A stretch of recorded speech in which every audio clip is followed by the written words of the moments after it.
Hola, bienvenidos otra vez, queridos oyentes de Costa del Sol FM 93.1, de Caiga quien caiga, con Ángel Monagas. Y también ahora los nuevos oyentes a través de nuestra emisora Ojo con Eso TV.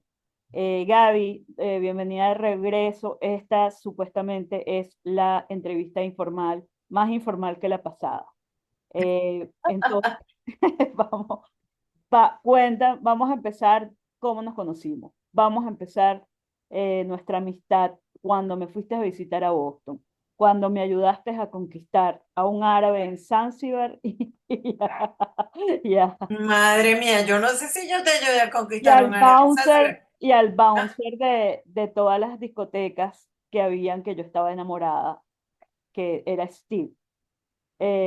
Tú estuviste presente en esos momentos de amor. sí, yo fui, a mí me tocó ir a ese evento, pero además yo creo que yo también fui contigo a un concierto de Tear for Fears, ¿te acuerdas? Sí, no, no me acuerdo de Tears for Pero Fears. no me recuerdo cómo se llamaba el club que era donde era el concierto, era un Avalon, venue Avalon. pequeño.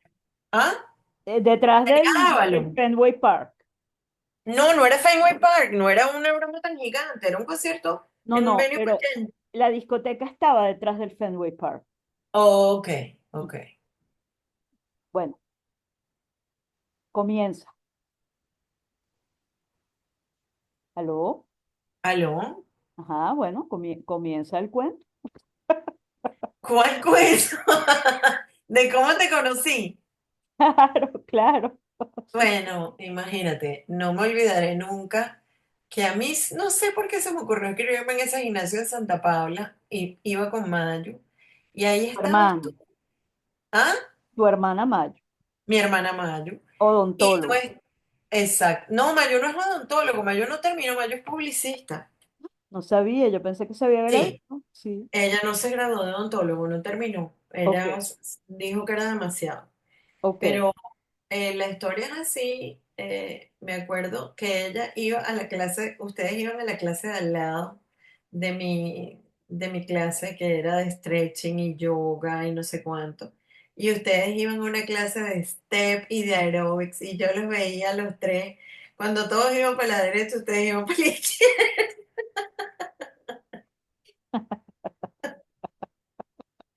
Y no me olvidaré, y me vas a decir que si es cierto o no, de tus licras que eran moradas y fucsia. Sí, sí. No me puedo A ti te olvidar. encantaba esta combinación de color. ¿Tú sabes quién me las regaló? Me las regaló un amigo mío que se llama Calais Maclet en Ok. Margarita, que él estaba enamorado de mí y me las llevó y me dijo, te van a quedar bellas. Pero Qué él era cómico, mayorcito que yo, entonces no me gustaba porque era un bebé, ¿no? Pero qué fue un, cómico. un regalo muy especial. Pero yo me recuerdo de tal cual, o sea, ese colorido, fucsia con morado, Sí, sí, como color bati bati y fucsia. exactamente, exactamente. Y bueno, Y mira, de Arthur con su moto, sí, es que yo con él iba para todos lados en su moto, exactamente. que era, Ay, bueno, esos fueron unos tiempos tan ricos, sí, tan, esa Venezuela tan añorada, ¿verdad? De los 90. esa Venezuela muy especial, muy Segura, una especial. Venezuela segura. Bueno, pero es que yo me acuerdo que yo a veces salía de clase de la católica al mediodía y decía, ay, tengo unas ganas de comerme un pescadito frito con tostón. Y me iba para la playa, me comía mi pescadito frito con tostón.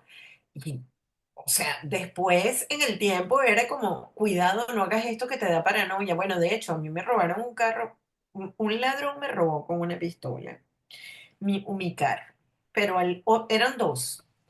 Y a uno de los ladrones me robó, pero sentí como que el tiempo se extendía. No sé, creo que cuando uno lo roban o algo, se te sube la adrenalina de esa forma, sientes como que el tiempo está pasando muy lento. Sí. Y yo me puse furiosa y robé al otro ladrón. Le quité mi cartera, le quité las llaves de mi casa, y le dije que se fue, o sea, que si no se iban, iba a empezar a pegar gritos, pero ya yo creo que yo había empezado a pegar gritos. Después de eso, tuve conciencia dije, no, yo no puedo seguir viviendo aquí si esto es así, porque en realidad me doy cuenta que si alguien me lleva a una situación extrema así, yo me pongo furiosa y reacciono. Y eso no es totalmente contraproducente si te están robando, si quieres salvar tu vida. Entonces, Mira, fíjate que en entendí. Venezuela no estamos muy acostumbrados a tener relación con coreanos, ¿verdad? A todos les Ujú, decimos chinos, todos son a chinos. todos. Ajá. ¿Tú has oído la trayectoria y has visto la trayectoria de Mason Lee, comediante, y su hermano Come Kimchi, que él no es comediante, pero también es influencer de Instagram? Bueno, sí, claro que he escuchado de Mason Lee. He escuchado a Mason Lee hablar todas sus locuras. No todas, porque en realidad a mí no me gusta mucho, no sé, yo tengo como mi tiempo de la hora cómica y de resto soy así como un poco tamarindo. O sea, no me gustan es como suficiente de lo gracioso, tiempo de serio. Y, y a veces me parece que Mason es como exagerado, pero sí que me he reído. El hermano es distinto, es otro tipo, no sé si es influencer, pero él quiere ser, creo que guía de Seúl. Y y es muy interesante lo que le pasó a esos chamos, porque bueno, yo no sé cómo el papá de ellos se casó con una señora venezolana, que tú después me contaste tú en algún momento que la señora era andina. Y cómo después que el papá murió en un accidente, ellos decidieron ir a la búsqueda de la abuela. O sea, cómo el señor coreano se fue a Venezuela y no le informó a su familia de nada, ni que se había casado, ni que tenía hijos. Eso es bien, bien peculiar. Pero Sí. bien bonita la historia de ellos, ¿no? En Y ese sentido. ellos, maracuchos, porque vivieron toda su vida en Maracaibo hasta que se fueron a Corea. Ahora Mason está en Exactamente. Puerto Rico y yo creo que Come Kimchi, su hermano, sigue en Surcorea y está casado con Como una Kimchi sigue coreana. en Seúl porque él tiene una novia coreana. Exactamente, Aunque exactamente. yo creo que Laura quiere ser como viajar con esa novia coreana y hablar un poco como llevar conocimiento a Corea, a la Corea latina, porque ellos son de los coreos latinos, de los coreanos latinos, digamos. Claro, en cada país hay hay un círculo de latinos, ¿ok? Y ellos pertenecen a ese círculo, digamos, de los latinos en Corea. Y yo veo que él está enfocado ahorita más bien a viajar y a llevar ese contenido, a compartir ese contenido con coreanos latinos. Claro. Fíjate la diferencia entre vivir en Holanda y vivir en Venezuela.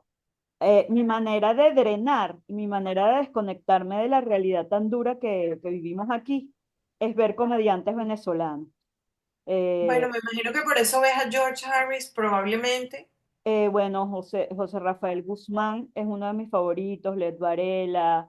Hay unos muchachos que se llaman La pareja más aburrida del mundo. Y Gabo Ruiz y Nanutria, que es un gocho que es tartamudo, pero es lo máximo. Entonces, mi rutina de desconectarme de la tortura, del narcorrégimen, de todo lo feo que está pasando en Venezuela y que Dios mediante, esperemos que deje de pasar, es conectar con esa Venezuela echadora de broma, esos muchachos Pero que eso es muy eh, importante. Te voy sí, a decir que eso es positivo. sí, han tenido ellos que irse por todo el mundo y ¿sabes qué decidieron? Decidieron, ¿sabes qué? Primero, vamos a ganarnos nuestros reales sin robar a nadie. ¿Ok? Ujú, Y segundo, vamos a hacer reír, vamos a hacer a la gente feliz. ¿Sabes? Porque exactamente. que mucho apadrinado por Laureano, apadrinado por Claudio Nazoa, que son tan, ya tenían una trayectoria, ¿no? Entonces, Ujú. para mí es infalible esta receta, porque no hay mejor conexión con un venezolano que por medio del humor. Ah, no, pero por supuesto, pero es que incluso cuando uno habla, es que no es que yo tenga cosas en contra del humor, me parece interesante, pero por ejemplo, George Harris no soporto cuando empieza a pegar gritos. Si hay algo que yo no soporto es cuando la gente grita, no soporto. Y cuando la gente es gritona, es así como "Ugh", fuera. Em, y como eso, estridente. mucha estridencia. Pero claro, el humor venezolano, con todos los venezolanos que hablo, me recuerdo de muchas cosas de las que nos reíamos, que a mí me encantaban de, ¿cómo se llama? De Radio Caracas, de las secciones de Radio Caracas, el hermano Coco, la hermana Coco, eh, el profesor Trinity, o sea, eran unos sketches, o de Malula Concejal, ¿ok?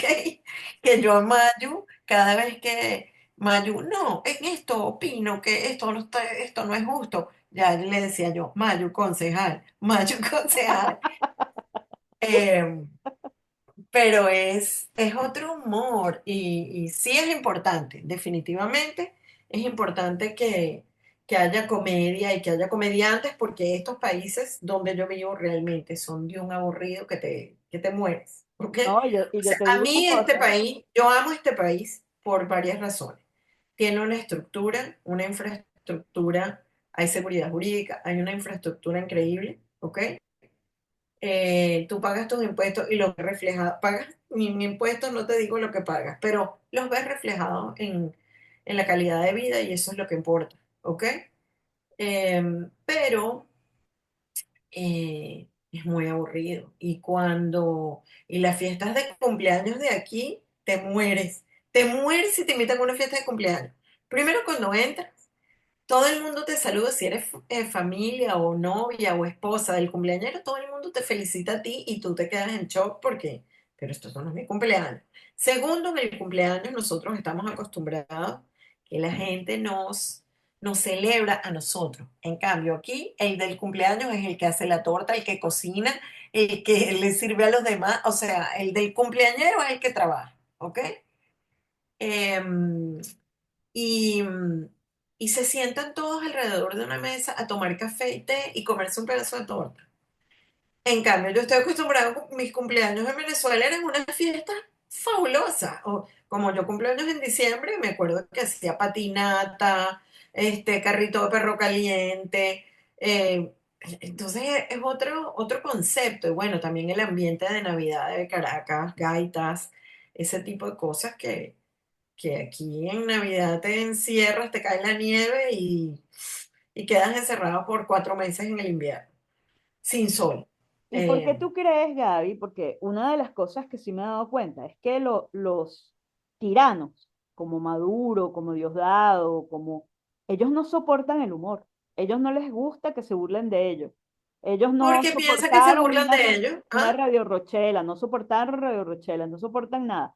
Eso tiene también connotaciones sexuales, ¿verdad? Mira, yo no sé si tienen connotaciones sexuales porque en realidad no manejo ese conocimiento, Porque pero es sí que te tienen, puedo para decir ser que amargados, yo tengo la sensación de que tiene eso, más que connotaciones sexuales, es una profunda inseguridad en ti mismo, simplemente. pero tú sabes Eh, que dicen que Hitler era impotente, por eso yo te pero lo eso, bueno, pregunto. yo no lo sé. Yo no, a mí no me gustan los rumores, No, pero porque eso es no un sabes, rumor, no, siempre es una especulación, esto es una pero conjetura. sí creo, desde la parte psicológica del ser humano, uno primero tiene que tener capacidad de burlarse de sí mismo, porque, hombre, eres una persona, cuando naces eres una persona y estás creciendo constantemente para que el día que te mueras eres otra persona. Te transformaste, te educaste, sacaste lo mejor de ti y dejaste un legado, ¿ok? O es como yo veo nuestra responsabilidad como seres humanos en la Tierra.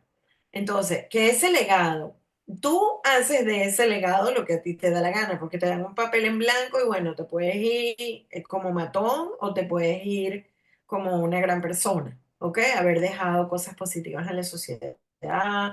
Eh, yo creo que no nacimos en el mundo para estar solos. Eh, Nacimos para comunicarnos, para, para comunicarnos y para establecer puentes, para aprender lecciones, para aprender algo vinimos a esta vida y creo que cada ser humano vino a aprender algo distinto.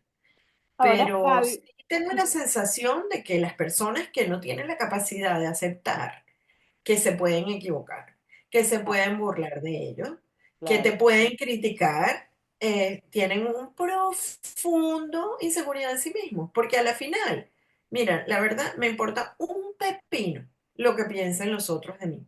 Me importa lo que yo piense de mí y cómo me comporto, porque Claro, mi meta es dejar un legado.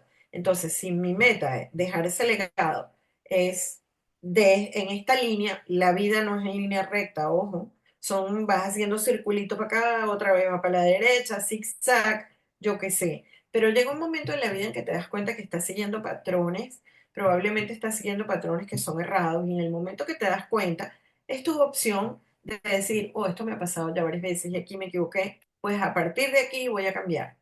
Y eso es un proceso, la vida es un proceso de evolución. Si tú no estás en la capacidad, no estás abierto a evolucionar en la vida, estás mal. claro. Eh, Estás mal, o sea, serás Mira, toda la vida frustrado y frustrarás a todos los demás bueno, por tonto, porque te perdiste lo más bueno de la vida, que es compartir las cosas simples, ¿ok? Porque yo cuando veo todos esos locos, cuando veo los dictadores, veo que gastan en seguridad, protección, no sé qué. Hombre, no tienen una vida de libertad, no son libres, no puedes salir. Qué sabroso que te diga, mira, Dayana, vamos a salir a comernos un helado.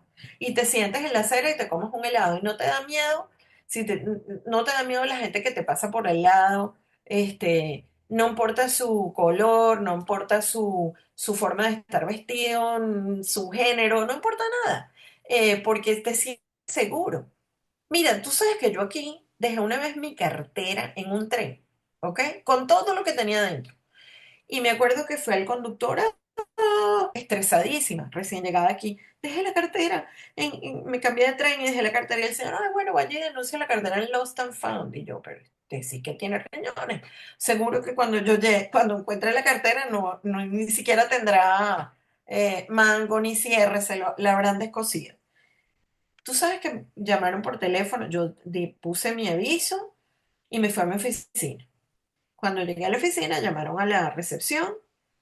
Mire que su cartera apareció en esta estación de tren, venga a buscar. Y yo le pregunté, ¿me puede decir si la cartera tiene algo adentro? Porque yo no iba a ir hasta esa ciudad si la cartera estaba vacía. Y me dijeron, no le podemos decir porque eso es privado, no podemos abrir la cartera. Entonces tuve que ir y mi cartera tenía dentro todo. Tenía mi teléfono celular, me acuerdo que en esa época había iPod, tenía mi iPod, tenía mi monedero, en mi monedero estaba todo, dinero en efectivo, todo lo que necesitaba estaba ahí. wow, Y entonces tú dices, wow, en Venezuela, en los últimos tiempos míos en Venezuela, por la razón que me fui, que tú dices, bueno, aquí se vive muy bien y no sé cuánto, pero mira, cuánto loco motorizado no me persiguió, dame el reloj, dame los lentes, y no tenía ninguna cosa especial, ¿ok? No es que andaba por ahí con un Rolex de oro ni nada de eso. Entonces tú dices, pero bueno, si no puedo salir a la calle eh, en forma normal, porque es siempre una agresión, una violencia, yo no puedo vivir aquí, porque a mí no me gusta ir de aquí para el centro comercial en carro. Y a mí me gusta caminar, me gusta compartir. Y cuando me fui de Venezuela, me acuerdo que se me acercaba alguien a preguntarme la hora y me daba como una especie de ataque de pánico. O sea, ya sabía, me están mirando. Qué ansiedad. Afortunadamente se me quitó, pero es triste porque lo más importante de la vida es compartir las cosas sencillas. claro, Gaby, O sea, mira. eso que te digo, vamos a comer un pescado frito en el rey del pescado frito y te sientas ahí, no es, cuida la cartera, ten cuidado, mira, se bajaron unos tipos en un carro, nos están mirando, bueno, pero esos será que son ladrones. Te están persiguiendo por la carretera, toca el portón que te abran. Eso vives en un estrés de loco. Claro, mira, ahora háblanos algo que a mí me interesa mucho entender. ¿Cómo es la economía de los tulipanes en Holanda? ¿Y por qué si Colombia es una potencia en el área de flores? ¿Por qué en Venezuela no podemos ser una potencia también en el área de flores? Eh, Cuéntanos de Bueno, Holanda. yo no sé, Dayana, el 70% de la producción de flores en el mundo es holandés, de las flores que se venden en el mundo son holandesas. Y tú tienes que venir aquí un día, te invito, porque te cuento lo siguiente. aquí hay todas las compañías que crecen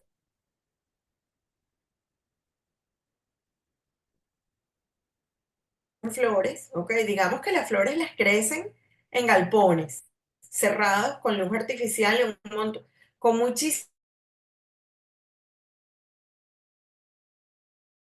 cuidados y mucho mimo, ¿ok? Tecnología de Internet of Things, ¿ok? Que te dicen, este es el punto,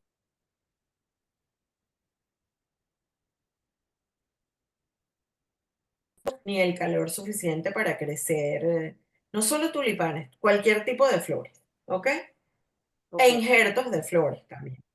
Entonces, ellos cuando ven que la planta está lista, ¿ok?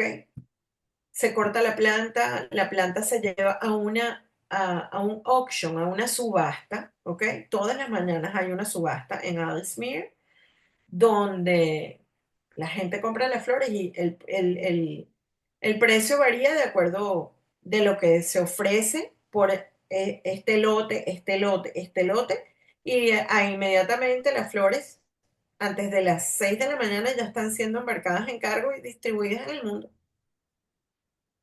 Increíble, ¿no?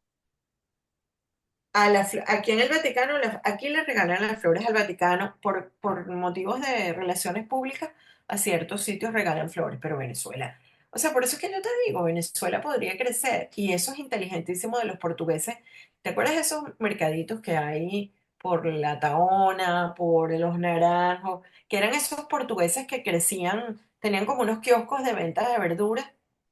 Y ellos tenían sus sembradíos ahí de tomate, lechosa, aguacate, y te vendían su cultivo. A mí primero, pero eso también es importante, ¿ya? Aquí venden muchísimos alimentos que están cultivados, como te digo, en un circuito cerrado, con protección, pero no reciben la luz suficiente y por consiguiente el sabor son bellísimos, pero no saben a mucho. Tú te comes un tomate o te comes un albaricoque y los dos te saben igual. Albaricoque, pepino y tomate y te sabe idéntico, ¿ok? Wow. Porque le falta sol. Tú te comes un tomate en Italia y sabe a tomate y te comes un albaricoque y te sabe a albaricoque porque se madura en el sol, en la cantidad de sol que es necesaria. Venezuela no produce, o sea, para sacar de Venezuela, ponte tú, si exportara plátanos, cambures, eh, hay que cortarlos en un momento determinado para que puedan llegar a su destino sin que tengan manchitas, porque aquí cuando tú ves los cambures que tienen en el mercado, parece que fueran de plástico de lo perfectos que son, ¿ok? Pero eso también es porque en el momento que los cortan y los embarcan, y vienen en unos tipos de carga específicos, refrigerados y con muchísimo cuidado, em, para que no se manchen y lleguen al centro de distribución y a las zonas de venta, a los supermercados, en estado perfecto. Pero hay muchos de esos alimentos que tienen tratamiento de tecnología de alimentos que no están buenos. En Venezuela, no existe esa, esa cultura todavía de tanta tecnología de alimentos que a la final no es tan buena para el organismo.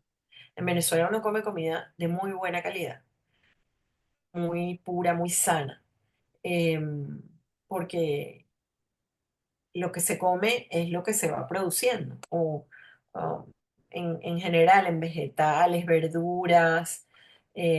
La carne en Venezuela es de una calidad, imagínate, no te imaginas la calidad. Aquí la carne hay de carne de súper buena calidad y de terrorífica calidad, pero tan terrorífica calidad que cuando la ves es rosada y dices, pero esto cómo va a ser carne de vaca. La carne de vaca que yo como es roja y sale sangre, no es ni gris ni rosada. Em, entonces, sí, en realidad el país tiene mucha innovación, hay mucha producción, hay una economía fabulosa, pero a veces la calidad de ciertas cosas es más visible que real. Ok, ¿y qué aplicarías tú de lo mejor de Holanda en Venezuela? La estructura, aquí mira, primero la estructura para innovación, o sea, cualquiera tú dices, mira, Dayana, mañana vamos a montar una compañía. Pues mañana vamos a la Cámara de Comercio, registramos nuestra compañía, este, pagas un fee que necesitas para poder tener una compañía operativa y te metes automáticamente en un registro donde tú tienes acceso a listas de otras personas que si tienes alguien en Business Development, puede investigar y decir, bueno, hay tantos otros competidores, tantas empresas a las que le podemos vender nuestro producto y te dedicas a llamar, a visitarlos, a hacer contacto con ellos. Eh, la plataforma desde hace 25 años, no te estoy hablando que es una innovación ahorita, hace 25 años es que yo no sé, mira, yo la luz, mi pago de luz o los pagos los deducen directamente de tu cuenta del banco. Las cuentas del banco operan de forma totalmente distinta que como opera nuestro sistema bancario. No hay chequeras, nunca tuve chequera aquí, no existe. Dabas orden de pago. Eh, ¿Sabes? Había como un sistema totalmente distinto, pero es infraestructura. La infraestructura de estos países es fuerte y la confianza, porque el país sabe que si la gente es capaz tiene todas las facilidades para producir y para contactar, de hecho, el mismo país organiza sesiones, tiene oficinas comerciales más allá de las embajadas, oficinas comerciales que se dedican a promover ciertos productos de ciertos sectores en específico, por ejemplo, flores, agricultura, y tienen oficinas por región. Y esa misma gente, si tú como emprendedor te suscribes a esa red, te invitan a eventos en otros países, a participar en foros, a conectar con otros emprendedores que están en el mismo área que tú, para que unidos hagan un tejido más fuerte y puedan participar en otras cosas en otros sitios. Entonces, la infraestructura es excelente. Y, y hay gente que piensa, porque eso me he dado cuenta en países más del sur, ay, no me gusta esto porque tengo competencia. No pienses en competencia. Siempre habrá competencia si tú no quieres ser mejor, ¿ok? Pero no pienses en que aquí tengo una competencia, piensa en que cada vez quieres ser mejor, y que trabajando unidos, ¿ok? Pueden hacer muchas cosas. Es mucho, haciendo cosas unidos sale mejor que hacer cosas solo, porque te tardas más tiempo, tienes más inversión. Si tú, por ejemplo, tienes unos edificios, te voy a dar un ejemplo, tú tienes una fábrica y yo tengo un edificio. Y hay otro señor que tiene una distribuidora comercial. Bueno, si nosotros nos asociamos como grupo, tú pones tu fábrica, tu centro de producción, yo pongo la parte yo pongo mi edificación, ¿ok?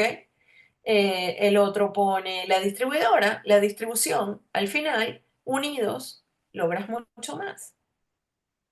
¿Y cómo trabajan las incubadoras? Y logras mucho más, creces mucho más y mucho más rápido. Tú nos hablaste de que una vez recaudaste 25 millones de dólares en una incubadora de una de tus empresas. Cuéntanos cómo fue ese proceso. Exactamente. Bueno, mira, he aprendido varias cosas. Que pedir $1 es igualito que pedir 1 millón. ¿Ok? Ok. Es bastante cuesta arriba.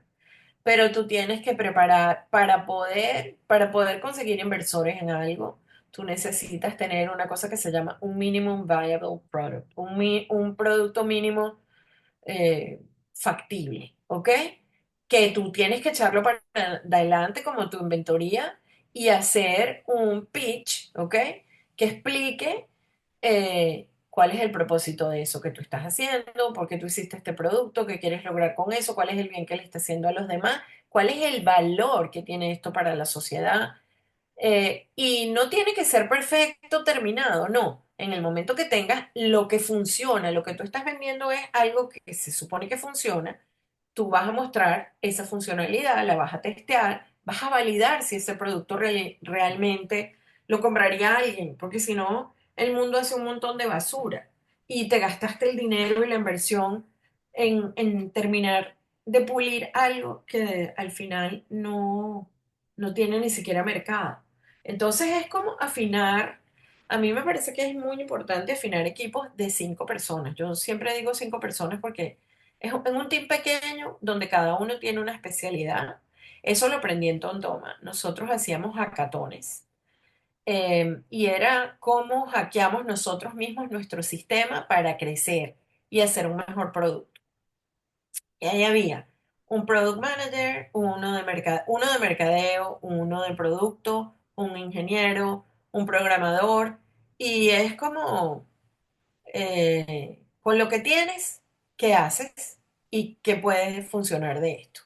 Y hay, obviamente, dentro de eso también había un comercial, que es el que busca el aspecto comercial de esto. Entonces, si tú tienes 5 socios y esos 5 socios, cada uno es súper fuerte en un área específica, créeme, vas a poder lanzar como pequeñas, yo digo como unidades.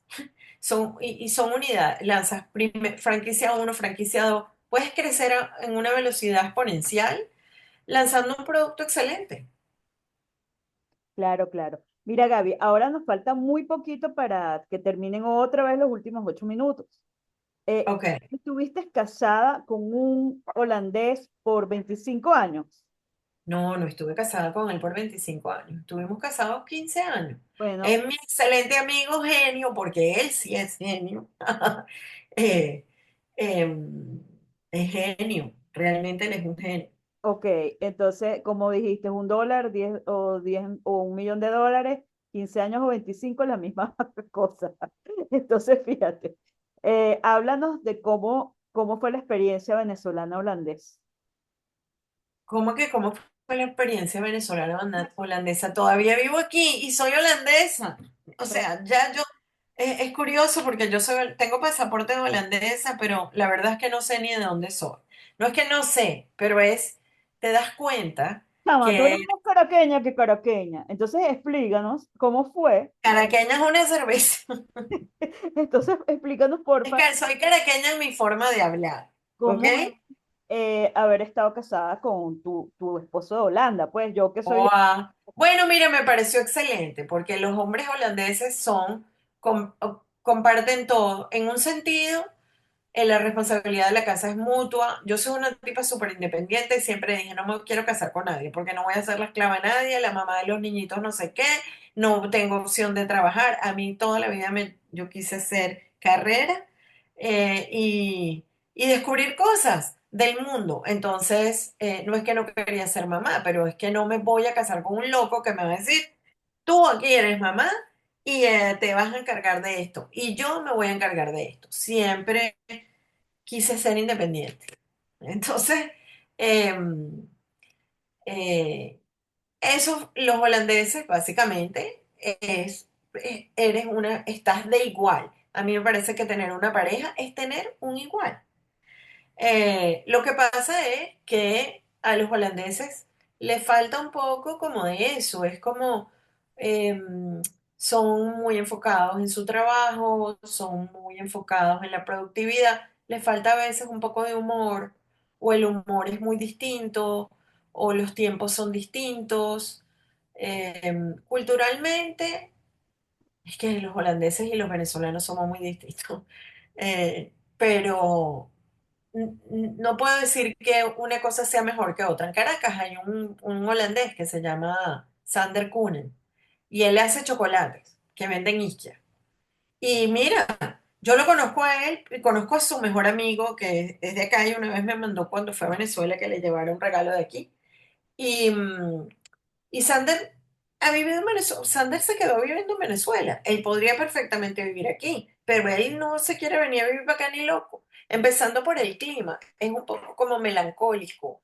Eh, Cuando el clima está triste, la gente se pone triste, medio malhumorada, vive encerrado dentro de la casa. Entonces, yo solo te puedo decir esto metafóricamente. En los países donde hay mucha luz, hay muchísimo exceso de superficialidad. Para poder encontrar un balance en la vida, tienes que atravesar la sombra, ¿ok? Y atravesando la sombra te conoces a ti mismo y te vuelves mejor persona hasta que encuentras un balance. Es la misma historia de la pintura y Rembrandt, porque era tan buen pintor de la luz, porque aquí no había luz y ellos se enfocaron en hacer lo mejor posible para destacar cosas con luz en su pintura. Eh, la misma historia de Van Gogh, cuando tú ves su pintura cuando vivía en Holanda y cuando ves la pintura cuando se fue a Francia, era una cosa totalmente distinta, un lenguaje totalmente distinto. Creo que en la vida tiene que haber un balance y para poder llegar al balance tienes que pasar por eso, entre la sombra y la luz. Muy bonito todo lo que me estás diciendo. Mira, Gaby, yo no puedo entender cómo esto llegó a su final otra vez, porque fue demasiado rápido, pero, oye, no te imaginas qué chévere ha sido reconectar contigo. Bueno, sí, como dicen, entre la amistad nunca existe el tiempo.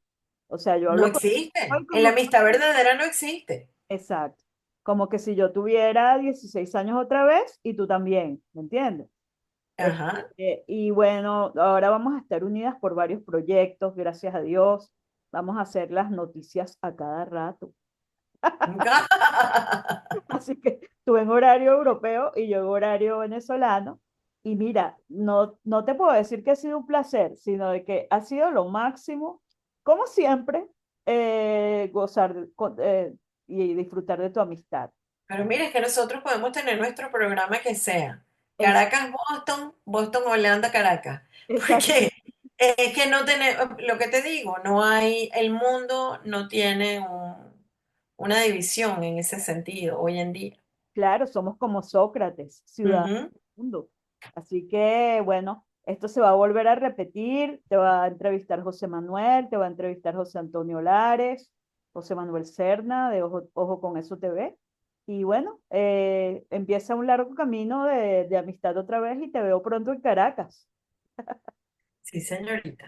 con nuestro presidente legítimo Edmundo González Urrutia y María Corina Machado, la gran estadista de América.